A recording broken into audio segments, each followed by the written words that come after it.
Hyderabad TRS Bhavan లో MLC Karne Prabhakar మాట్లాడుతున్నారు. ఇప్పుడు లైవ్ చూద్దాం.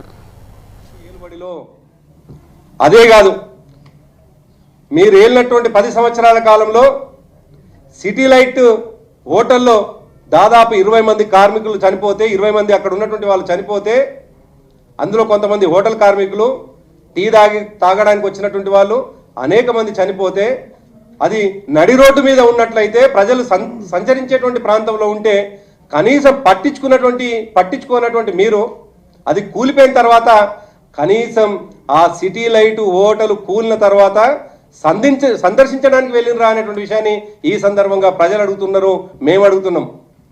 కనీసం ఆ 20 కుటుంబాలని ఆదుకున్నారా అని చెప్పేసి ఈ సందర్భంగా అడుగుతా ఉన్నాం మేము.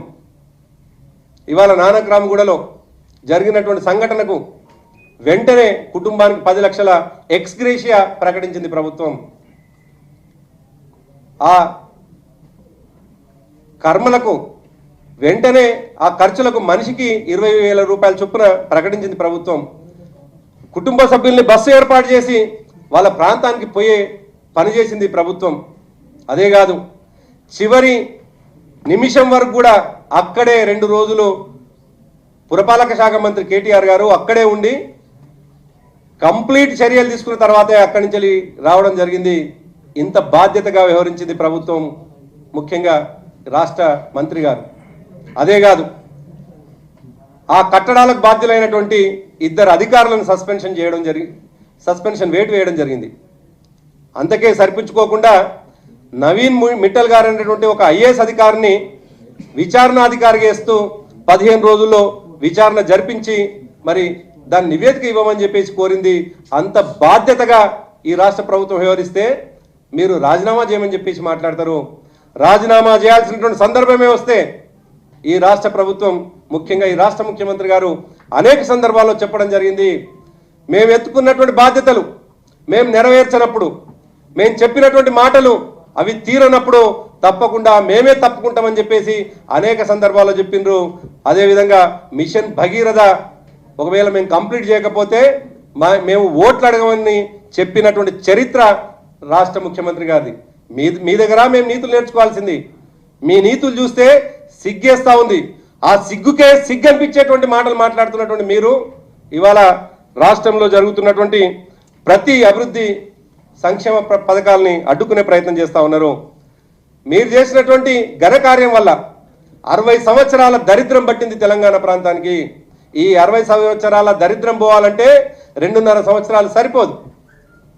అయినప్పటికీ 2.5 సంవత్సరాల కాలంలో ఎన్నికల్లో చెప్పినటువంటి హామీలే కాకుండా, మేనిఫెస్టోలో పెట్టినటువంటి విషయాలే కాకుండా, ఎన్నికల తర్వాత ఏవి ప్రజలకు అవసరమో అవి తూచా తప్పకుండా చేస్తూ ప్రజల మన్ననలు పొందుతూ ఇవాళ దేశంలోనే అగ్రగామిగా నిలిచింది తెలంగాణ రాష్ట్రం.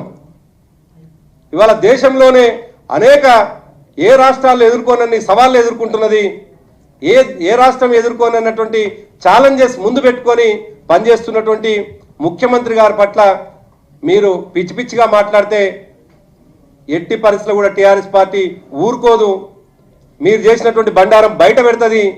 మీరు ఇంతకాలం ప్రజలకు చేసినటువంటి అనేక ప్రజా వ్యతిరేకమైనటువంటి కార్యక్రమాన్ని ప్రజల ముందు ఉంచుతాం. కానీ తెలంగాణ ప్రజలకు ఎప్పుడు వెన్నుదన్నుగా ఉండి సంక్షేమం అభివృద్ధి విషయంలో ఎట్టి పరిస్థితుల్లో వెనుకకు తిరిగే సమస్య లేదన్నటువంటి విషయాన్ని ఈ సందర్భంగా గుర్తు చేస్తూ పదే రాజకీయాలు చేసేటువంటి ప్రయత్నం చేస్తున్నటువంటి మీరు ఈ రాష్ట్రంలో సైంధవులుగా మిగిలిపోతారు. కురుక్షేత్రంలో కౌరవుల పక్షాన సైంధవుడు ఎట్లయితే మిగిలి ఉన్నాడో, పాండవులకు వ్యతిరేకంగా కౌరవులు వ్యవహరించినటువంటి పాత్రలో సైంధవుడి పాత్ర ఎట్లుందో, ఇవాళ తెలంగాణలో పాండవుల్లాగా టీఆర్ఎస్ పార్టీ, ఈ ప్రభుత్వం అనేక అభివృద్ధి సంక్షేమ పథకాలు చేస్తూ ఉంటే కౌరవుల పాత్ర వహిస్తూ ఉన్నారు. కౌరవుల్లో భాగమైనటువంటి సైంధవుడుగా మీరు మిగిలిపోతారు అన్నటువంటి విషయాన్ని ఈ సందర్భంగా గుర్తు చేస్తూ ఉన్నాం. Thank you.